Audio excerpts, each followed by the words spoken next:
안녕하세요. 기독교 청년들의 의견, 기독교 청년들을 위한 기상청 105화 뉴스앤조이를 시작합니다. 야호!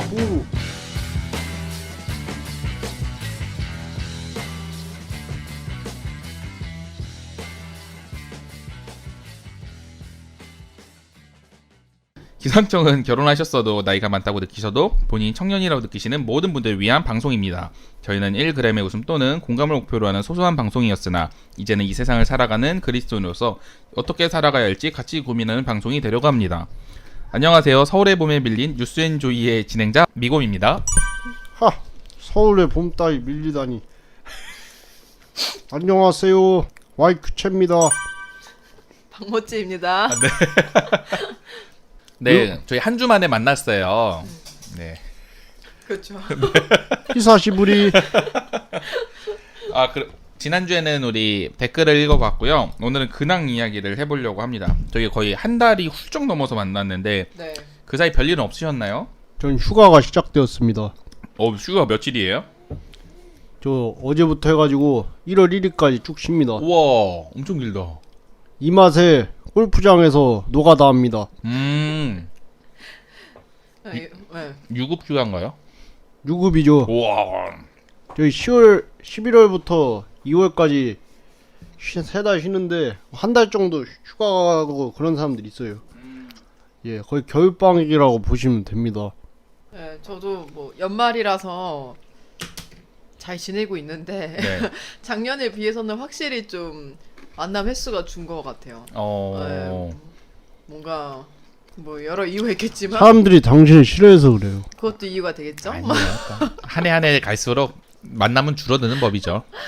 저 정말 근데 요즘에는 필수적인 만남만 하는 것 같아요. 대화가 잘 통하고 필수적인 모임만 딱 해서 지난번에 너무 신기한 게 한 네. 주 동안 친구들을 만났는데 그 친구들이 다 어떤 자기 삶에 대해서 가치를 논할 수 있는 사람들인 거예요. 그래서 이런 사람들만 점점 친구로 남겠구나. 오래된 그러겠네. 생각이 들어요. 미고님은 어떠셨는지? 저는 이제 학년 말이어가지고 저희 원래 학교가 12월 말에 겨울방학을 해서 2월 초에 한 주 정도 학교를 나와서 뭐 이렇게 졸업식하고 종업식하고 그다음에 이제 본방학이 들어가는데 올해부터 이제 그 본방학을 없애고 1월 한 중순까지 학교를 나간 다음에 3월 1일 전까지 그냥 쭉 방학을 하는 시스템으로 올해 해봐요. 저희. 근데 이미 그렇게 하고 있는 학교들도 있는데 네.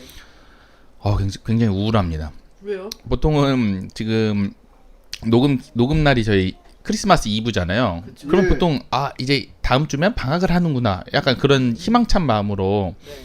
한 주를 참을 수 있는데 1월까지 거 해야 되잖아. 지금 3주 정도가 남은 거거든요. 그래서 몸은 약간 반응을 하고 있죠. 야, 빨리 방학을 해서 넌 쉬어야 될 것 같아. 이렇게 반응을 하는데 벌써 피곤하고 그리고 사실 제가 2015년부터 교사 생활을 했는데 어휴. 1월 1일이 연휴라는 거를 모르고 살았어요. 네, 1월 1일은 그냥 방학 중이었거든요, 늘. 근데 올해 1월 1일이 월요일이네? 쉬는 날이네. 즐겁게 알게 되었습니다. 와. 그래서 아무튼 학기 말이라서 좀 정신이 없고 이제 또 이제 내년은 또 어떤 학년을 맡을지 뭐 이런 것들을 고민하고 있는 시기입니다. 물론 제가 고민한다고 하는 건 아닌데 되는 건 아니죠. 네, 주어지는 대로 받는 거지만 또 어떤 새로운 학생들을 만날까 이런 기쁨 속에서 어떤 학년이 제일 좋아요? 뭐 쉽게 말하면 금쪽이가 별로 없는 반 되는 게 제일 좋죠. 과연? 네, 쉽지 않을 것 같긴 합니다. 금쪽이 없는 반을 맞추면 그냥 안 맞는 게 최선. 네, 그렇지만 모두가 그런 마음을 갖고 있기 때문에 쉽지 않은 상황입니다. 화이팅! 시즌4를 시작하면서 야심차게 시작했던 코너죠. 뉴스앤조의를 시작해보겠습니다. 야. 뭐 지난주에도 말씀을 드렸지만 뉴스앤조의가 아주 요즘 핫합니다. 왜요? 조회수가 엄청 핫합니다. 오. 신기하네. 저희 뉴스엔조이 막 핫한 기사 안 올라오던데 그 사이트는. 저희 유튜브 구독자가 72명인가 그런데 72만 명이 아니라 72명이요? 네, 72명이죠. 뭔가 잘못됐다.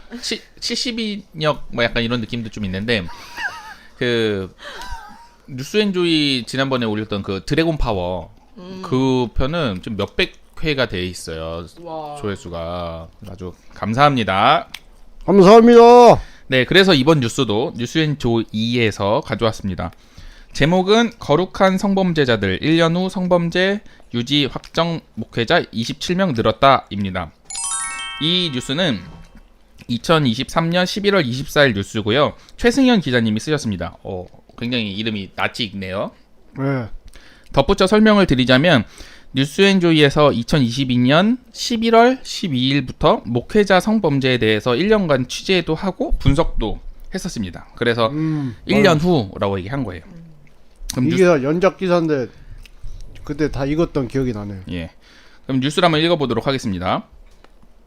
뉴스엔조이는 지난해 11월 거룩한 범죄자들 기획을 통해 성범죄 목회자의 실태를 고발했다. 보도 후 1년이 지난 지금 10월 31일 기준 성범죄로 유죄가 확정된 목회자는 27명 증가한 것으로 확인됐다. 징역형을 선고받은 사람은 27명 중 23명으로 실형 14명, 집행유예 8명, 선고유예 1명이다. 징역 5년 이상 중형을 선고받은 사람은 8명이었는데 대개 정통 교리에서 벗어난 신앙관을 설파하거나 근본주의적 신앙관을 주입하여 교인들을 세뇌해 그루밍 성폭력을 저지른 경우였다. JMS 기독교 복음 선교회 섭리 소속 강도사가 다수의 여성 피해자에게 성범죄를 저지른 이아무개 씨 징역 6년 같은 사례도 있지만 자신을 통해서만 하나님을 볼 수 있다거나 피해자에게 영적 신부가 되어야 한다고 세뇌한 기성교단 목사들도 있었네요. 그리고 살인 사건도 있었다. 전북 익산에서 소속 교단 없이 목사를 자처하며 아파트에서 교회를 해온 방아무개 목사는 70대 동창생을 동창인데 70대야? 네, 강제 추행하려다가 폭행해 피해자를 숨지게 하고 시신까지 유기했다. 어우. 수사 과정에서 다른 피해자를 강제 추행한 여죄도 드러나 징역 13년을 선고받았다. 살다가 죽겠네. 너무 짧네요. 13년. 이 남은 여생을 감안해서 13년 준 거니까요. 이 사건은 세간의 익산 미륵산 살인 사건으로 알려졌다. 네, 중략하고요. 뉴스엔조이는 최근 1년간 유죄 확정 판결을 받은 목회자 27명 중 14명의 신원을 확인했다. 가해자가 소속한 교단들의 치리 여부를 취재한 결과 징계는 3건에 불과했다. 징계 절차를 밟고 있거나 징계하겠다고 의사를 밝힌 경우는 3건이었다. 대한예수교 장로회 합동개혁 소속 손아무개 목사는 지난해 노회에서 제명됐다. 그는 2014년 성령치료를 해주겠다며 교회 여성 청소년을 다른 목사에게 데려갔다.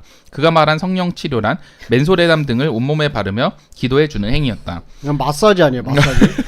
그렇죠. 후끈후끈하니까. 아우, 이럴 거면 태국을 가지. 맞습니다. 손 목사는 이 과정에서 피해자가 옷을 벗고 눕도록 도운 강제추행 방조로 기소됐고, 이 사람은 실제로 범죄를 하기보다는 범죄를 이렇게 도와주는, 그렇죠. 예, 그래서 방조죄 도우미 역할을 하셨네요. 네. 성령치료 행위를 한 타 교단 소속 김아무개 목사는 강제추행으로 기소됐다. 아니 근데 이 사람은 왜 어디 교단인지 안 알려주고 도와준 사람만 해낸지 모르겠네요. 두 사람은 1심에서 구속됐다가 항소심에서 집행유예를 선고받고 풀려났다. 와, 집행유예. 손 목사가 소속했던 노회장은 원래 그전에도 사건이 있어서 한번 손 목사를 면직한 적이 있다. 다시는 안 그러겠다고 해서 직분을 회복시켜줬는데 또 이런 것이다. 그 당시 또 문제를 일으키면 자동으로 면직하기로 했기 때문에 구속되기 전에 미리 치리했다. 맨솔에담을 바르면서 성령치료라고 하는 목사가 어디 있냐 라고 말했다. 대단해. 우선 여기까지 내용을 보고 같이 나눠보고 싶은데요. 교단들은 왜 유죄 확정 판결받은 목회자들을 징계하지 않았을까요? 그리고 교계 성문제는 문제가 있다면서 왜 계속 반복된다고 생각을 하시나요? 이거 징계하면은 선례가 남으니까 선례 안 남기려고 징계를 안 하는 것 같아요. 그리고 뭐 사실 선례를 남기는 거 싫어하는 거죠. 그리고 목회자들끼리 동료의식이 강하잖아요. 그러니까 네, 동료의식 참... 네. 그러니까 그냥 에이 그렇게 그리고 성 관련 문제에 대해서 심각하게 생각하지 않는 경향도 있는 것 같고 그런 거 치고는 그 누구냐 성소수자 그 퀴어 퍼레이드에서 성소수자들한테 축복 기도해줬던 김동환 목사 건에 대해서는 이동환 목사인가? 아무튼 동환 목사님한테는 성희롱했어요. 죄송합니다. 네, 성을 잘 붙여주세요. 예. 신박하네. 근데 그 목사님 같은 경우에는 굉장히 강력하게 아, 그렇죠. 처벌하더라고요. 이번에 교단에서 제명됐잖아요. 그러니까 아니 제명은 왜 그런 정신머리 똑바리 박힌 사람은 제명되고 이런 같은 는 이제야 겨우겨우 제명시키잖아. 그러니까 이게 한마디로 그렇게 중한 범죄로 여기지 않는 거예요. 그러니까 이게 결국에는 다 죽어야 됩니다.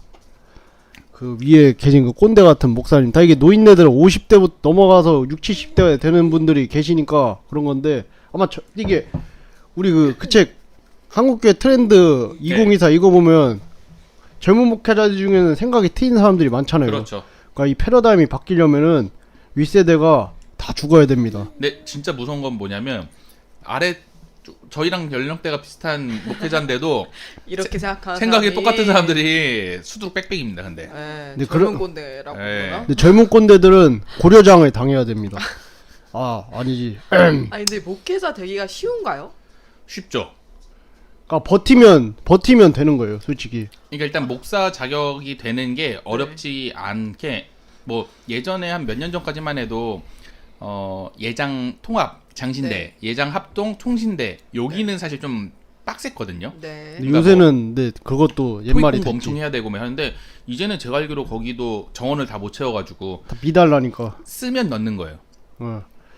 저 옛날에 침신대 붙었을 때도 그때도 0.9대 1이었나? 네. 근데 뭐 신학을 공부하는 거는 누구나 할 수 있다고 생각이 들고 그런데 목회자의 자격이 주어지는 건 좀 다른 영역이라 생각이 들거든요. 목사고시. 네. 근데 좀 제가 느끼기에는 너무 쉽게 목회자가 되는 것 같고 면직했다가 복귀도 너무 쉽게 해주고 근데 뭐 나름 목사고시 공부하는 사람들은 시험 보는 사람들은 되게 열심히 준비하고 되게 어렵게 됐다 억울하다라고 하는 사람들도 있을 수는 있을 것 같아요. 그러니까 근데 인성의 자격이 안 되어 있는 것 같아요. 그러니까 뭔가 공부를 열심히 해서 신앙적 지식은 있을 수 있는데 내가 어떤 가치관으로 하나님의 말씀을 전해야 되는가에 대해서는 정말 검증이 되어 있는 사람들이 목회자를 과연 하고 있는가 이런 생각이 들어요. 근데 이게 그걸 검증하기가 되게 어려운 게 예를 들어서 교사 자격증을 따기 위해서 해야 되는 뭐 절차 여러 절차들이 있는데 물론 그 과목에 대한 뭐 이수나 뭐 이런 것들도 있지만 인적성 검사를 한 2번 봐요. 그쵸. 근데 그건 역시 인적성 검사에 떨어진 사람을 한 번도 본 적이 없어요. 그냥 뭐 나 어떻게 생각한다 했을 때 당연히 뭐 바른 거를 하겠죠. 내가 어떻게 살고 있느냐 이런 건 중요하지 않으니까. 이상 딱 원하는 답이 뭔지 보이잖아요. 근데 전도사의 기간을 거치잖아요. 아 그렇죠. 그럼 그때 어느 정도 좀 보이지 않을까요? 가다가. 하지만 결국에는 이게 젊은 꼰대들이 승리하는 이유는 젊은 꼰대들은 사실 꼰대라는 게 그렇잖아요. 자기보다 윗사람들한테는 아주 충성중하고 말 잘 듣고 자기보다 어린 사람들 그리고 자기보다 아래 있는 사람들한테는 꼰대 짓을 하는 사람들이잖아요. 그러니까 결국에는 그 전도사를 평가하고 다음 교회에 소개시켜주고 하는 거는 담임 목사일 텐데 그런 사람들은 담임 목사 때 굉장히 잘합니다. 오히려 막 좀 깨어 있고 열심히 하려고 하는 그런 목회자들이 괜히 뭐 반발했다가 사역 못 하고 이런 경우들이 사실 시스템이 되어 있는 거죠. 그래서 막 이런 거 있으면 좋겠어요. 뭐 담임 목사님들도 이렇게 그 소비자 만족도 검사처럼 이렇게 새신자들 위주로 해가지고 만족도 검사 좀 하고. 아까 교수 평가처럼. 그렇지. 그런 평가를 하고 전도사. 그거를 그렇게 하지 않을 거야. 왜냐면 그렇게 하면은 자기네 그렇게 하는 사람도 있겠죠. 근데 그렇게 하면 자기네 얼굴에 침 뱉기라 생각을 하는데 누가 그렇게 하겠어. 침 뱉고 좀 닦으면 되지. 아니 근데 그게 목사도 자기네 프라이드나 곤조가 세가지고 절대 그렇게 하긴 특히 꼰대 같을수록 더더욱 더 힘들죠. 아니 그리고 좀 신빙성이 좀 떨어질 수도 있을 것 같아요. 어쨌든 계속 그 안에서 그 케어를 받던 사람들이 투표를 하는 거니. 뭐 그런 것도 있고. 네. 평가하기가 좀 애매한 거죠. 누가 봤을 때는 진짜 별로라고. 이 사람 진짜 뭐 이 사람 나중에 목사 되면 안 돼라고 말하는 사람인데 어떤 사람은 와 진짜 이분 이런 사람들이 목사가 돼야지 이렇게 생각할 수 있다고 저는 생각하거든요. 그래서 그 뭐 통합이나 뭐 예장이나 뭐 이런 그 뭐라고 부르죠? 교단? 네. 교단에서 이런 사람들이 목회자가 돼야 된다라는 어떤 기준을 제시해줘야 되는 게 그들의 역할이 아닌가. 그러니까 뭐 그런 사람이 목회자 하면 안 돼라고 그런 얘기할 기준 때 이미 나와 있어요. 반동성애를 해야지 목회자가 될 수 뭐 있어요. 그렇긴 하죠. 예. 그게 옳은가? 지금 그런 가이드라인 이미 제시가 되어 있는 상태예요. 반동성애하고 반이슬람하고 그리고 좀 젊은 꼰대여야 되고 그거 다 있어요. 가이드라인이 아름아름. 그러니까 저는 어쨌든 뭐 모찌님은 목사 고시나 뭐 목사가 자격을 취하는 거에 대한 이 제기를 하셨지만 네. 저는 뭐 그거는 진짜 너무 한계가 있는 거예요. 어느 이 목사뿐만 아니라 어디든 인성을 걸러내기에는 정말 일단 우리나라 시스템에서는 좀 적절한 게 없는 것 같으니까 결국은 뭐 형식적으로라도 그런 거 인적성 검사도 뭘 한 다음에 그 다음에 더 중요한 거는 이 문화인 거죠. 목사 문화. 예를 들어서 그 사람들이 진짜 목사가 돼서 뭐 처음부터 담임 목사 하는 사람들이 많지 않잖아요. 있긴 있더라도 그 부목사면은 그 부목사들끼리의 문화나 뭐 근데 그 부목사들을 뭐 관리하는 담임 목사나 어쨌든 그 교회나 교단의 문화를 점점 좀 더 그리스도인답게 우리가 신앙 공동체답게 만들어 가야 되는데 그걸 못 하고 있다. 그렇기 때문에 그런 게 아닐까라는 생각도 드는 거예요. 그쵸. 결국 거기 밑에서 보고 배우면 그게 특히나 이제 목사가 된 사람들은 거의 백지거든요. 물론 자기만의 스타일과 자기만의 그런 곤조가 있더라도 어쨌든 그런 문화 안에서 계속 있다 보면 진짜 좋은 문화 안에 있으면 쓰리 같은 인간도 좀 개선이 되겠죠. 그렇죠. 그러지 않을까요? 물론 안 바뀐 사람도 있겠지만. 네. 뭐 알아서 자정작용도 일어나고 그런데 지금 윗물이 썩어 있기 때문에 아랫물도 자연스럽게 썩을 수밖에 없는 구조입니다. 그래서 결론은 한국교회는 망할 겁니다. 어떻게 망할 것 같나요? 어떻게? 전 그냥 자연스럽게 미국도 그러고 특히 유럽 기독교처럼 유럽 교회처럼 되겠죠. 그냥 일종의 국교처럼 남고 믿을 사람들은 저희같이 소수만 믿고 그리고 그런 교회들 우리가 아는 그런 대형 교회들은 뭐 이제 뭐 어디 사이비나 이단에 팔리든 아니면 뭐 다른 문화센터가 되든 뭐 외국처럼 뭐 결혼식장이 되든 뭐 다른 용도로 사용이 되겠죠. 그렇게 그러니까 이게 문제의식이 느끼고 그 내부적으로 바꾸려고 하는 사람들이 많으면 모르겠는데 대다수는 그렇게 생각하지 않는다고 보거든요. 특히 그 한국교회 내에서 중직자를 맡거나 뭐 어디 큰 교회 목사들이라든지 목회자들이 그런 생각을 가지고 있지 않는 한 서서히 침몰해 갈 겁니다. 예, 저는 그렇게 전망을 밝게 보고 있지 않아요, 한국교회. 왜냐면 어떻게 보면 교회도 하나의 집단이고 기업체랑 다른 게 교회는 그냥 가만히 있어도 돈을 벌잖아요. 그리고 혁신을 할 필요가 없잖아요. 기업은 혁신을 해야지, 안 그러면 자기네가 못 먹고 살고 죽는데 교회는 혁신하지 않아도 돈 내는 사람들은 잘 내고 그리고 시스템은 그냥 잘 굴러가니까 그렇게 서서히 망해가는 거죠. 그러니까 이게 개인의 영역으로 이게 주어진다라는 게 문제인 것 같아요. 그러니까 예를 들면은 저희가 2주 뒤에 방송이 나갈 한국교회 트렌드 2024 책을 할 거잖아요. 근데 그 책을 뭐 작년에는 크게 생각을 안 했는데 올해 그 책을 읽으면서 느낀 게 우리 담임 목사님이 이걸 보시면 참 좋겠다라는 생각을 드는 거예요. 그래서 목사님 혹시 한국교회 트렌드 2024 책 보셨어요? 이렇게 물어봤어요. 그래서 혹시 안 보셨으면 제가 책을 선물해드리고 싶어서 여쭤보는 거다 했는데 보고 있다 자기는. 보고 있고 깨어 계시네. 그리고 뭐 자기는 이 기독교 말고도 우리 그 뭐죠 코리아 김난도 교수 같은 네, 거. 그것도 매년 본다. 그래서 그런 트렌드를 확인을 하고 그걸 맞춰서 하려고 하고 이 한국교회 트렌드 2024 작년 2023 이게 그 목사들끼리도 세미나 열어가지고 이거에 대해서 같이 공부하고 한다고 하더라고요. 그 정도면 진짜 깨어 계신 거예요. 네, 그래서 제가 물론 저희 담임 목사님 또 우리 담임 목사님도 그래야 되죠. 어이구 그래도 그걸 읽으시면서 제 생각을 해주셨더니 감사합니다. 이러고 가시긴 했는데 그런 것처럼 저는 저희 교회 담임 목사님을 참 좋아하는데 그렇게 개인의 역량으로만 지금 흘러가고 있는 거죠. 제가 지금 다니고 있는 교회가 3번째 교회인데 전 교회 지금 바로 전 교회에서 제가 청년부 회장할 때 청년부 목사님이 계셨어요. 좀 연차 조금 있으시고 담임 목사님이 엄청 예뻐하는. 그러니까 저희 그 목사님이 저희 교회가 전에 다니던 교회가 교단에서 한 손가락 안에 꼽힐 정도 큰 교회였어요. 잘 되고. 네.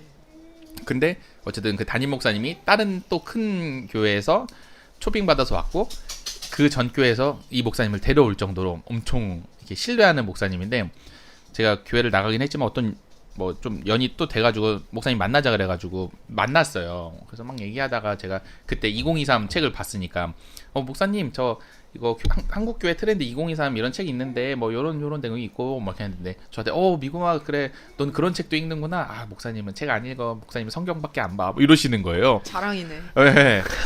근데 이제 최근에 또 들리는 소식에 어떤 부산에 있는 교회에 담임 목사로 가시게 되었대요. 네. 그러니까 참 그 교단 안에서 되게 성실하고 사역 잘하고 막 이러시는 분들인데 분으로 소문이 난 분인데 책을 읽지 않으세요. 진짜 성경책 말고는 아무것도 읽지 않으신대요. 그러니까 자랑이다. 그러니까 본인은 그게 맞다. 목사님은 하나님 말씀으로만 뭐 이렇게 말씀을 자주 하세요. 근데 이게 맞나? 근데 이거를 너무. 근데 이거를 내가 느끼고 그래서 담임 목사님이 뭐 목사님들 그 뭐 조회하고 막 이런 거 하잖아요. 그런 거 할 때 뭐 부목사님들 뭐 책 많이 보시고 뭐 이런 거 많이 넓히세요 이렇게 이야기를 하지 않는 이상은 안 하던 사람은 안 할 거란 말이에요. 그렇죠. 근데 그게 제가 그쪽 세계에 있는 사람이 아니니까 이게 어떤 시스템이 있는 건지 뭐 변화가 될 수 있는 건지 좀 의문이긴 하네요. 그러니까 뭐 성경을 기본적으로 많이 봐야 되는 건 맞는데 근데 성도들한테 좀 감화가 되고 성도들 귀에 들리는 설교를 하려면 최소한 뭐 트렌드 세터는 못 될지언정 트렌드가 뭔지는 알고는 있어야지 요즘 그거에 맞춰가지고 설교랑 엮어서 그쵸. 성도들도 잘 훅업이 될 수 있는 거잖아요. 근데 그냥 답답한 거죠. 예. 시대를 읽고 거기서 말씀을 어떻게 적용해야 될지가 우리 성도들의 역할인데 뭐 시대에 대해서 아무런 아는 게 없고 아직도 옛날에 거기 멈춰져 있고 그런 상태로 성경 알려주면은 우리는 적용할 점이 없는 거죠. 네. 안타까운 현실이네요. 뭐 좀 우리 하는 거에서 좀 이야기가 좀 세긴 했지만 제가 그때 청년부 회장할 때 그분이 어쨌든 뭐 직장 다니는 청년 그리스도인들 뭐 이게 사역을 그러니까 강의를 준비를 하시면서 어떤 팀 켈러 목사님의 일과 영성인가 그 책을 선정을 해서 아마 그때 책을 처음 보신 게 아닐까 그 책을. 네. 그래서 그걸 보고 보니 너무 제가 느끼기에는 너무 와 이렇구나 하고 놀라워 보셨던 거예요. 그래서 저한테 지나가는데 미구마 넌 우리 그리스도인으로서 직장에서 어떻게 그리스도인답게 살아가는 거라고 생각하니 이렇게 물어보시는 거예요. 그래서 목사님 저는 그리스도인답게 살아가는 게 가서 막 전도하고 말씀 이렇게 하는 게 아니라 지금 제 자리에서 열심히 일하고 사람들한테 좀 선한 영향력 주고 그리고 뭐 금요예배 간다고 야근 안 한다고 하지 않고 좀 더 굳은 일 더 뭐 제가 아까 지난주에 얘기했던 것처럼 뭐 누군가가 십자가를 져야 될 것 같으면 그때 막 지고 저는 이게 그리스도인답게 직장생활 하는 거라고 생각해요. 그랬더니 맞아 그렇게 해야 돼 하고 가셨어요. 네. 그러니까 뭘 알려주시려다가 그러니까 그런 내용들이 있었겠죠. 그래서 그거를 본인이 알고 너무 해서 알려줘야겠다 하면서 막 알려주시고 다니셨던 거예요. 네. 근데 이미 청년들은 알고 있는 청년들이 많이 있었고 그렇죠. 그러니까 좀 뭐 그분을 제가 비난하는 건 아니지만 좀 아쉽고 되게 좋은 목사님이거든요. 네. 좋은 목사님이죠. 아무튼 그래서 다시 돌아가서 네. 아까 우리 징계를 왜 하지 않을까에 대해서는 이야기를 했는데 근데 왜 교계 성문제는 계속 문제가 있다고 교단들에서도 받아들이는데 왜 계속 반복이 될까요? 문제라고 얘기만 하지 실질적으로 인식을 그렇게 하지 않으니까. 그리고 제가 봤을 땐 그런 것 같아. 이게 아까도 계속 얘기하지만 선례를 만들면은 그 만드는 것 자체가 싫은 거지. 왜냐면 자기 동료 의식도 있고 그리고 그런 것도 있는 것 같아. 나도 나중에 할 수도 있으니까. 보험을 두는 거지. 예. 아 진짜로. 지금 계획 짜고 있는데 나도 좀 해야 되는데. 그러니까 이쪽에 카르텔인 거죠. 카르텔. 그러니까 자기네들끼리 으쌰으쌰 해주는 거지. 아이고 이 정도 실수 가지고 뭐 남자가 이런 실수할 수 있지. 그런 옛날에 그 성범죄에 대한 그런 다 자기가 미개한 다이시래. 인식이. 예. 이런 짓 저들어 놓고 다 다이시래. 그러니까요. 그렇게도 얘기하고. 그러니까 이게 성문제에서 정말 정확하게 심각한 문제라는 걸 인식을 하고 그거에 대해서 정확히 시기에 뭐 벌을 내리던지 아니면 그에 맞는 합당한 처분을 내려야 되는데 그게 아니라 그냥 유야무야호 넘어가잖아요. 예. 근데 사실 저는 걸린 것만 이거지 맞죠. 훨씬 네. 더 많을 거라 생각하거든요. 맞죠. 그러니까 그렇게 유야무야 넘어가는 게 많으니까 참. 그러니까 아직 안 걸린 사람들이 예를 들어서 뭐 그거에서 누가 문제 제기하면 아니 우리끼리 더 감싸고 다음에 하지 않게 해야지 하면서 그 사람들이 많으니까 그 사람들이 목소리를 더 내니까 안 넘어가는 건 아닐까 뭐 이런 생각도 드네요. 그러니까 저는 이런 성범죄에 대한 이 저급하고 시대착오적인 인식에서부터가 한국 교회의 그 망함의 징조가 아닐까 그렇게 생각을 합니다. 예. 네, 그러면 계속 읽어보도록 하겠습니다. 징계를 하긴 했지만 피해자가 실효성을 느끼지 못하는 경우도 있다. 구기동 영광교회를 담임하던 권병기 목사는 영적 체험을 핑계로 영적 체험 많이 하시네요, 다들. 영적 체험이 아니라 성적 체험이네. 피해자에게 성범죄를 저질러 징역 3년을 선고받았다. 뉴스앤조이를 비롯해 여러 언론이 이 사건을 보도하고 논란이 일자 그가 최근에 속했던 대한예수교 장로회 호헌총회는 그를 제명했다고 밝혔다. 그러나 제명 이후에도 교단 홈페이지에 사진이 남아있는 듯 의문점이 남았다. 피해자는 교단이 제명 외에 아무런 조치를 하지 않았다는 점에서 꼬리 자르기라고 의심했다. 현재 성범죄 목회자에 대한 징계 절차를 밟고 있거나 밟겠다고 의사를 밝힌 사례는 3건에 불과하다. 전부 자체적으로 사건을 파악한 경우는 아니었다. 뉴스앤조이가 11월 초 보도한 기독교 대한감리회 중부연회 소속 김아무개 목사는 올해 9월 강제추행죄로 벌금 500만 원이 확정된데 감리회는 이 사실을 모르고 있었다. 사실 뭐 다른 교단이 아니라 감리회라서 굉장히 놀라운 것 같아요. 감리회는 그 어쨌든 감리를 하는 거잖아요. 그 목사들을. 그래서 이 사람들은 제가 듣기로는 그 교단에서 교회로 파견을 보내는 시스템으로 알고 있거든요.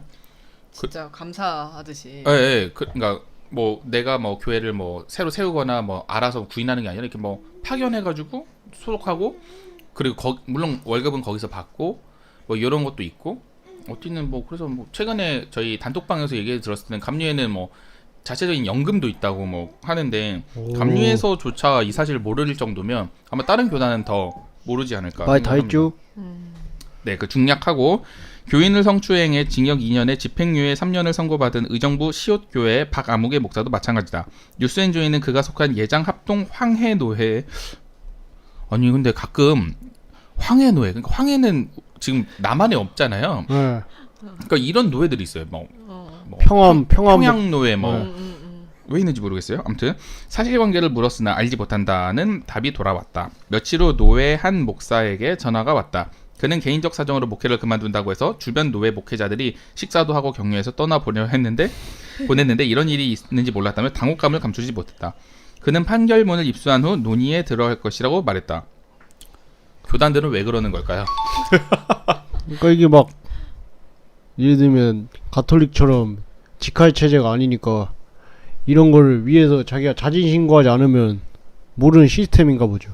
그러니까 사실 뭐 아예 정말 큰 사건이 아닌 이상 언론 매스컴에서 얘기하거나 그런 사건 아닌 이상 뭐 벌금형이나 지금 집유 정도면은 그냥 쉬쉬하면은 주위 사람들 쉬쉬하면 그냥 넘어갈 수 있는 부분이거든. 징역 사는 거 아니면은 솔직히 모르죠. 벌금 내면 뭐 벌금 명령서를 뭐 이마에다 붙이고 다닐 것도 아니고 그리고 뭐 집유 받았다고 하면 티가 안 나잖아. 어차피 똑같이 계속 설교하고 사역하고 그럴 텐데 그리고 뭐 모임도 노예 같은 것도 나갈 거고 그러다 보니까 사실 그냥 교단 문제라기보다는 그냥 어쩔 수 없는 거죠 뭐. 공무원들은 어쨌든 국가에 소속되어 있는 공무원들은 경찰에 뭐 이렇게 잡혀가 하면은 바로 그 자기 소속된 거기로 날아가거든요. 아이고 그쵸. 같은 그 시스템을 공유하잖아. 네. 그렇죠, 그렇죠. 근데 그러니까 기본 좀 되어주겠어. 이런 거 보면은 그냥 약간 뭐 어떤 사람이 목회자에 적합한지 따지기 기준이 어렵다 하면은 세상에서 하는 것 정도는 기본 정도는 해야 되는 거 아닌가. 그게 되게 설고픈 얘기예요, 사실. 그러니까 야구단에서 그 면허 취소 당한 사람이 있는데 네. 그 사람이 시시했다가 이번에 면허 정지요, 정지. 취소도 아니고 정지였어요. 3개월 정지였는데 근데 그걸 자기가 시시했어요. 그랬는데 그 구단에서 알고서 그 알게 됐으니까 아예 추방을 시켰어요. 치면서 우리나라. 네. 두산에서 2군 선수가 있었는데 잘하던 선수였어요. 그러니까 1군으로 올라올 법한 그런 선수였는데 이제 2군 올려보려고 얘 신상조사를 했더니 얘가 면허정지 받은 거야. 근데 그거를 미리 얘기를 했으면 이렇게까지 안 되는데 지금 그 프로야구 지금 요즘 세태가 음주운전은 무조건 안 된다 그런 세태여가지고 근데 얘가 딱 그게 걸린 거지. 네. 그러니까 그런 것처럼 사실 이렇게 얘기 듣고 보니까 교단에서도 그런 거 강력하게 조치를 해야 되는데 그러니까 성범죄가 약간 그런 인식이 있는 것 같아. 그냥 사회적으로 벌 받았으니까 교단에서도 굳이 벌을 내려야 되나 이중처벌 아닌가 뭐 그런 생각을 하는 것 같은데. 아니죠. 아니 학교에서는 그 어쨌든 그 해가지고 뭐 음주운전이라고 해서 네. 벌금 받든 뭐 정지를 당해든 네, 그 이후로 또 자체에서 또 징계를 받거든요. 그렇죠. 그리고 점점 이게 강화가 저희 쪽에서 좀 강화가 되는 게 그 어찌 됐든 그런 뭐 음주로 해서 징계건이 있는 사람은 절대 교감 승진 불가가 최근에 생겼어요. 몇 년 전에. 그러니까 사회적으로 기대하는 자리잖아요. 그러면 거기에 맞게끔 따라와야 되는데 아유 뭐 사회적으로도 징계 받았으니까 우리 교단 내부에서는 처벌하면 안 돼. 이거는 사랑으로 감싸주사. 그러니까 아니 사랑으로 감싸줘야 될 때는 안 감싸주고 이상할 때만 좀 감싸주는 느낌이 좀 있어요. 네. 오히려 뭐 잘못된 사랑이죠. 만약 그렇게 생각한다고 하면은 예 그렇습니다. 모찌님은 어떻게 생각하세요? 계속 얘기하고 계신 건가요? 네, 계속 얘기하고 있긴 한데 네. 그 교단은 왜 그러는 걸까요? 네. 저는? 네. 왜들 그럴까요? 그러니까 약간 뭐 내 자식은 품어줘야지 이런 마음으로 뭐 처벌 안 받게 하는 것 같은데 진짜 그 자식이 성장하려고 하면은 그니까요. 제대로 처벌 받아야 되거든요. 네, 잘못한 걸 알고 네, 근데 아유 너무 안타까운 거죠. 그냥 그런 식으로 뭐 한 번 예를 들어서 네. 목사가 또 여성도 엉덩이 만져가지고 성추행 때문에 걸렸어. 근데 그냥 넘어가. 그러면 이제 그 다음에 엉덩이로 끝나지 않는 거예요. 이제 좀 더 과감하게 되고. 그러니까 진짜 모찌님 말씀처럼 정말 내 새끼처럼 품어주려고 하면 아닌 걸 잘못이실 때 아닌 거를 분명히 알려줘야 되는 게 맞는 것 같다고 생각을 하고. 네. 근데 이게 뭐 좀 애매해요. 제가 한국 대학 기독교 장로회 뭐 정확한 풀네임은 잘 모르는데 기장에 네. 다니고 있는데 저는 기장이 그래도 뭐 나름 지금 이름 있는 교단들 중에서는 꽤 진보적이고 좀 이 앞으로 나아가려고 하는 모습들이 많이 있었어요. 그러니까 뭐 작년에 같은 경우에는 어쨌든 큰 메인 교단들 중에서는 처음으로 여자 목사님 총회장이 나왔었고 그리고 아까 나중에 뒤에도 이야기할 거지만 뭐 성범죄 관련돼서도 좀 예민하게 생각하고 있는 교단 중에 하나고. 네. 그래서 저는 뭐 저희 제 담임 목사님이랑 스몰 토크를 자주 하는데 목사님이 갑자기 그런 얘기를 하시는 거예요. 자기는 사실 교단 뭐 이런 거는 중요하다고 생각하지 않는다. 그냥 노회하고 뭐 목사님들 모여가지고 막 이야기하고 이렇게 하는데 별로 건설적인 이야기도 하지 않고 약간 저 뉘앙스가 건설적인 이야기도 하지 않고 자기는 거기에 교단에 있는 목사님들이 이렇게 하는 것보다 더 중요한 거는 내가 내 교회에서 내 성도들한테 어떻게 해야 되는지가 더 중요하다. 그게 중요하죠. 그게 훨씬 더 중요하다고 생각한다. 막 뭐 노예 일한다고 뭐 교단 일한다고 자기는 거기에 힘쓰고 싶지 않다. 뭐 이런 얘기를 하는데 제가 거기서 목사님 그래도 저희 교단이 참 자랑스럽게 생각을 합니다. 이번 작년에 얘기했던 걸.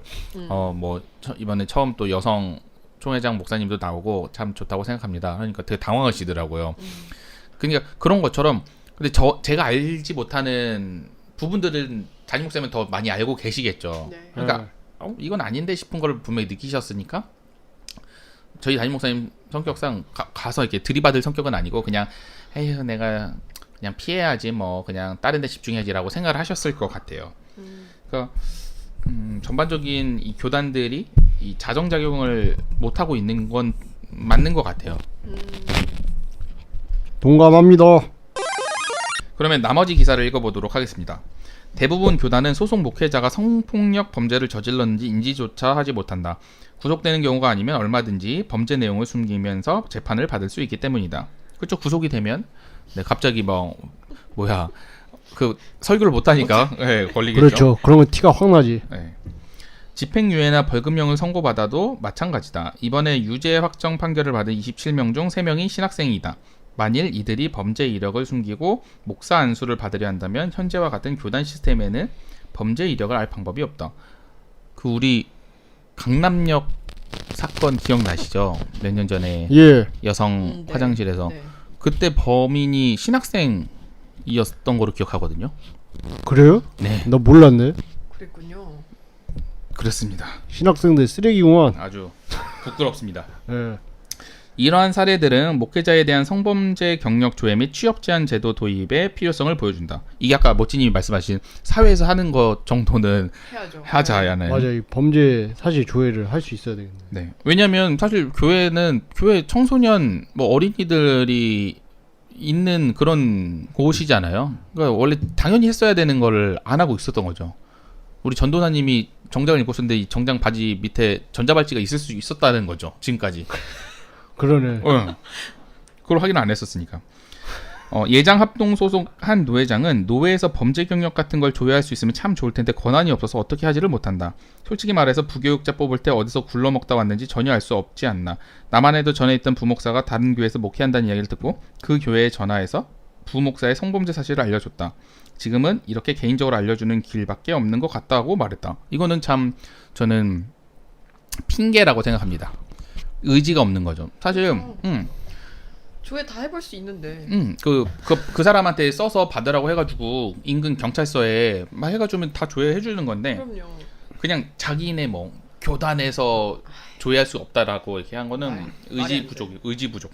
아니, 아니, 청소년 그리고 내가 봤을 때 이거 뽑은 사람이 자기가 책임을 져야 되니까 그런 면피도 있는 것 같아. 그러니까 네. 기본을 안 한다는 거죠. 그냥 청소년들 대상으로 하는 대학생들 봉사활동에도 이걸 합니다. 이 정도 기본이니까 그냥 하는 당연히 건데, 하는 거죠. 당연히 하는 건데 이거를 못 하겠다고 하는 게 말이 안 되는 거죠. 그 예를 들어서 그러니까 보통 이 교육자를 뽑을 때 이걸 안 한다는 거잖아요. 근데 이제 어떤 담임 목사님이 깨어 있어서 우리 교회는 이거 해야 돼서 이것 좀 작성해서 주세요 하면은 아니 개인 정보를 이렇게 하면 어떻게 합니까? 라고 하는 사람은 분명히 100% 있는 사람이기 때문에 그렇잖아요. 그런 거 아니면 네 하고 보통 쓸 거 아니에요. 기분 나쁠 것도 없고. 그렇죠. 취업을 했으면 개인정보를 당연히 내야죠. 네. 그런 것처럼. 근데 이 사람은 자기는 잘하고 있다라고 생각을 하는 것 같아요. 왜냐면 자기는 다른 자기한테 있었던 부목사가 다른 교회 목회한다는 얘기를 듣고 그 교회 전해서 알려줬대잖아요. 그래서 나는 알려줬어. 뭐 이렇게 뭐 이런 건데. 잘하셨어요. 네. 훌륭합니다. 아쉽네요. 뉴스엔조이는 현재 재판이 진행 중인 목회자 23명에 대해서도 지속적으로 사건 결과를 모니터링하고 있다. 여기에는 징역 7년을 선고받은 화성 지읒교회 한 아무개 목사 사건 등 뉴스엔조이가 보도한 사건을 비롯해 교인을 성추행한 혐의로 징역 2년 6개월을 선고받고 법정 구속된 서울기억교회 최아무개 목사 추악한 성폭력 행각으로 사회적 물의를 빚고 징역 30년 우와 정명석 등의 사건도 포함되어 있다. 깜짝 놀랐습니다. 어떻게 30년을 받았는데 이름 보고 네. 뉴스엔조이는 성폭력으로부터 안전한 교회를 위해 매년 거룩한 범죄자들 현안을 업데이트할 계획이다 라고 마쳤습니다. 올해 총회에서 저 아까 말했던 것처럼 한국 기독교 장로회와 기독교 한국 침례회 기침 침례교 네. 웬일이야? 목회자 성범죄 경력 조회 제도를 도입하기로 결정했었습니다. 기장은 아직 연구 중인 것 같고 기침에서는 규약 신설안을 총회 임원회에서 직접 마련하고 총회 상정했다고 합니다. 훌륭하네. 네. 그렇게 아무튼 조금씩 나아가고 있는 것 같은데 한국 기독교에서 거룩한 성범죄자들이 줄어들 것 같나요? 그리고 우리가 거룩한 성범죄자들을 어떻게 예방할 수 있을까요? 거룩한 성범죄자들은 줄어들지 않을 거고요. 왜냐하면은 이런 거 뭐든지 그 법칙이란 게 있잖아요. 어디서든 그 범죄자의 비율은 항상 유지가 된다고 보거든요. 그 파레토의 법칙 마냥 개미가 10마리 있으면 그중 2마리만 일하고 8마리는 노는 것처럼 네. 저는 범죄자도 비슷하다고 봅니다. 그러니까 이게 선한 사람 10명 모아놓으면은 범죄가 안 일어날 것 같잖아요. 근데 저는 그 중에서도 범죄가 일어날 거라고 보거든요. 그런 것처럼 앞으로도 계속 성범죄가 발생하는데 다만 이거를 이런 이 성범죄 사실 경력 조회 제도라든지 그런 제도나 그런 인식들이 바뀌면은 많이 필터링이 되겠죠. 그래서 지금보다는 훨씬 더 피해자들도 지원을 해주고 이런 성범죄자들도 예방할 수 있는 제도나 그런 문화가 만들어질 텐데 뭐 이렇게 차차 바뀌어 가면은 그나마 다행일 것 같아요. 네. 네. 근데 그리고 뭐 이거 두 번째 질문에 대한 답을 한 것 같은데 네. 예방을 하려면은 그 성범죄 경력 조회 제도라든지 일단 그리고 인식 개선이 필요해요. 성범죄가 정말 살인이나 강간도 성범죄구나. 뭐 살인, 절도 그런 것과 같은 중범죄들과 동급이다. 음주운전 마찬가지고 그런 거 동일선상에 놓고 봐야지. 뭐 한 번 실수했는데 그리고 뭐 사회적으로는 한번 처벌을 받았으면 뭐 교회에서는 감싸줘야 되지 않느냐 이런 개소리보다는 그냥 최소한 사회에서 하는 것만큼만 하자. 이제 사회를 뭐 트렌드를 주도하지 못할 거면은 차라리 트렌드에 뒤처지지나 말자 라는 생각입니다. 네. 저는 일단 뭐 보니까 굉장히 드러난 게 적다고 생각이 들고 집류가 이렇게 많은 거면 합의를 해줬거나 그랬다는 거잖아요. 벌금형으로 끝나거나. 그렇죠. 네, 정말 취약한 것 같아요. 교회 안에서 성범죄가 일어나는 것은 그러기 너무 쉬운 환경이다. 네. 맞아요. 환경이 그러기 너무 쉬운 환경이라는 걸 사실. 근데 그럴수록 사실 더 본인들이 조심하려고 하고 해야 되는데. 네, 너무 그럴수록 조심해야 된다고 생각이 본인들이 먼저 검열을 잘 하고 세상에 하는 것 정도는 해야 된다고 생각이 들고요.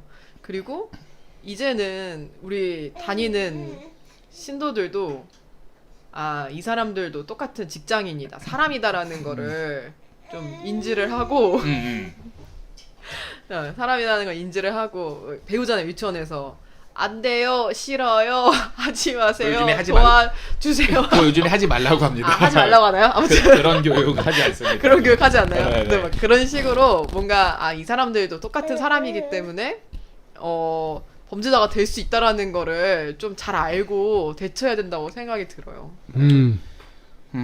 필요하죠. 네.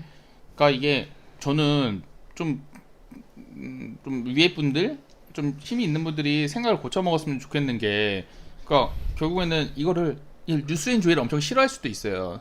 너네가 이런 걸 드러내지만 않으면 이미지가 우리 이렇게 안 생긴데, 너네가 이런 거 뭐 거룩한 성범죄자들 뭐 하면서 막 하고 하니까 개독교 된 거야. 사람들한테 그런 인식 생기고 성범죄 많이 하는 교회 뭐 이런 거 인식 생긴 거라고 생각을 하겠지만, 하지만 명백하게 피해자가 분명히 있는 거고. 네. 그리고 방귀 낀 놈이 성내는 거죠. 그리고 사실 우리가 개독교를 벗어나는 게 가장 우리의 급선무라고 저는 생각하거든요. 개독교를 벗어나기 위해서는 진짜 그리스도인들답게 행동을 하는 게 저는 그냥 가장 간단한 키워드라고 생각을 하는데, 기본이죠. 잘못한 사람, 정의 하나님처럼 잘못한 사람은 벌 주고 정확히 징계 주고, 그다음에 진짜 그다음에 성치료 뭐 이런 것들을 뭐 연결해 준다던가 뭐 그런 방법들로 도와줄 수 있는 거지. 그냥 옛날 스타일대로 그냥 귀 닫고 눈 닫고 뭐 합의하고 그냥 모른 척하고 한다고 저는 되는 시대가 아니라고 생각을 하거든요. 아니죠. 금방 그런 인터넷이나 그런 걸 통해서 소문이 퍼지는데, 사실이 퍼지고. 근데 말씀하세요. 약간 논외긴 한데 예. 분류는 예. 어떻게 해야 될까요? 훈련도 똑같지 않나요? 근데 이제 간통죄가 우리가 없어졌잖아요. 예. 그러니까 사회적인 처벌을 안 받을 수도 있다는 거죠. 근데 그게 형사법에서 그런 거지 민사에서는 아직도 있다고는 들었거든요. 이제 민사 소송은 이제 어떤 재판을 통해서 그렇죠. 벌금이나 어떤 맞아요. 죄를 확정지은 건 아니기 때문에 네네. 그렇긴 한데 이건 어떡하냐? 근데 저는 성범죄나 불륜이나 다 같다고 봐요. 근데 불륜은 사실 당사자들끼리 합의가 있어도 네. 불륜인데 네. 성폭행은 사실 어떤 권력에 의해서 위력에 압제를 의한 하거나. 성폭행. 아니 그런 것도 있고 네. 아니 근데 불륜 둘 사이로 봤으면 그렇겠지만 보통 둘 사이만 문제가 아니잖아요. 이 목사의 뭐 남편이든 와이프든 두 가정이 있을 거고 거기에 자녀들도 분명히 있을 거고 그리고 그 불륜한 누굴지 모르겠어요. 같은 동료 목회자인지 성도인지 모르지만 그쪽도 분명히 가지고 있을 텐데 피해자들이 발생을 하는 건 마찬가지인 거죠. 그러니까 물론 그 성범죄자들이 느껴지는 그 충격과 그런 직접 거랑은 피해는 아니지만 그거랑은 조금 다르지만 이건 또 정신적이고 되게 어려운 문제고 분명히 성범죄만큼이나 저는 비슷한 수준으로 잘못된 행동이고 그것도 분명히 처벌해야 되는 게 있어야 된다고 생각해요. 교단 내부적으로 징계를 내려야 되는 이게 근데 부분이 맞죠. 밝혀내기가 쉽지가 않을 것 어렵죠. 같아요. 왜냐하면 창피하니까 그 가정들도 조용히 할 것 같아요. 예전에 간통죄가 있어도 뭐 크게 의미가 없었던 게 그 예를 들어서 둘이 성관계를 하는 장면을 경찰과 함께 동행해서 현장에 그 가야지 간통죄로 뭐 인정이 되고 그랬었대요 옛날에. 증거 자료가 있어야 예, 되니까. 네. 뭐 찍어 놓는 것도 안 되고 뭐 그랬어야 된다고 해서 뭐 그거 없는 이야만 못 한다 뭐 이런 얘기가 있었는데 그때 제 전 교회 제가 오기 전에 담임 목사님이 권사님이랑 불륜이 있어가지고 비일비재하죠. 쫓겨났어요. 그 참 안타까운 것 같아요. 그래서 그래서 한국 교회가 망할 거예요. 근데 이게 한국 교회 말고도 네, 그렇죠. 저 제가 다녔던 고등학교에 여럿 있었거든요. 선생님들도 그렇죠. 막 사람 모이는 데는 예. 근데 어쨌든 최소한 그런 걸 했으면 사람이 부끄러운 줄을 좀 더 알고 그리고 뭐 그게 그 사람들이 그런 행동을 했을 때 거기에 있는 구성원들이 저건 잘못한 거고 처벌을 받아야 된다라는 인식이 좀 존재해야 된다고 저는 생각을 하거든요. 꼭 그렇게 그런 일을 저지른 사람 중에 뻔뻔한 새끼들이 많아서 그렇죠. 그냥 최대한 자기 자리를 보신하려고 하는 경향들이 있죠. 사랑한 게 죄는 아니래잖아요. 아니 사랑하는 게 죄는 아닌데 쪽팔린 줄 알아야지. 그러면 예를 들면 학교나 그런 데서는 그 애들 가르치기 부끄럽지 않냐고. 그러니까. 근데 그리고 나서 잘 가르치세요. 그러니까 그게 참 더러운 거죠 솔직히. 아니 그러니까 신뢰를 저버린 거지 신뢰를. 그럼 불륜도 드러나면 목회 자격을 아니, 박탈은 아니더라도 박탈해야 어느 정도 된다? 징계는 내려. 아니 그건 너무 심하다고 생각하면 뭐 정직을 하든지 뭐 그런 걸 해야지.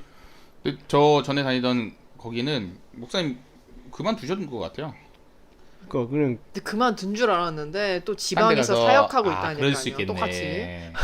아니 그러니까 뭐 솔직히 그 다른 사역지를 찾아서 사역을 하든 뭐 개척을 하든 그거는 다른 문제인데 최소한 그 교회에서 그런 불륜이 문제가 생겼다 그러면 그 교회는 떠나는 게 맞죠 도의적으로. 좀 그렇게 생각합니다. 네. 어둡네요 오늘도. 네, 그럼 마무리하면서 오늘도 교계와 알게 모르게 죽어가는 교회들에게 조의를 표합니다. Rest in peace. 오늘 방송을 듣고 청취자님들의 생각은 어떠신지 궁금합니다. 댓글이나 오픈 카톡방을 이용해서 많은 의견 부탁드립니다. 이제 방송을 마치려고 하는데요. 오늘 방송을 함께 하신 소감은 어떠신가요? 역시 한국교회의 미래는 어둡습니다. 저희가 기성세대가 될 때쯤이면은 아마 지금하고 많이 달라져 있을 것 같아요. 교회들이 대형 교회들도 망한 데가 꽤 많아질 거고 그냥 지나간 추억이 되지 않을까요? 교회는 교회 다닌다는 것 자체가 라떼는 그랬어. 라떼는 교회 라떼는 뭐 교회 수련회를 했고 수련회도 가고 선교도 가고 그랬어 우리 때. 노방전도라는 걸 했단 말이야. 그렇게 될 겁니다. 뭐 그냥 자연스러운 것 같아. 이게 개혁하지 못하면은 도태되는 거는 그게 자연의 법칙이죠. 예, 적응하지 못하면은 자연스럽게 도태되는 겁니다. 네, 저도 굉장히 오늘 여러 목회자들이 머릿속에 지나갔고요. 그 목회자의 어깨를 주무르던 제 친구의 모습도 보였고.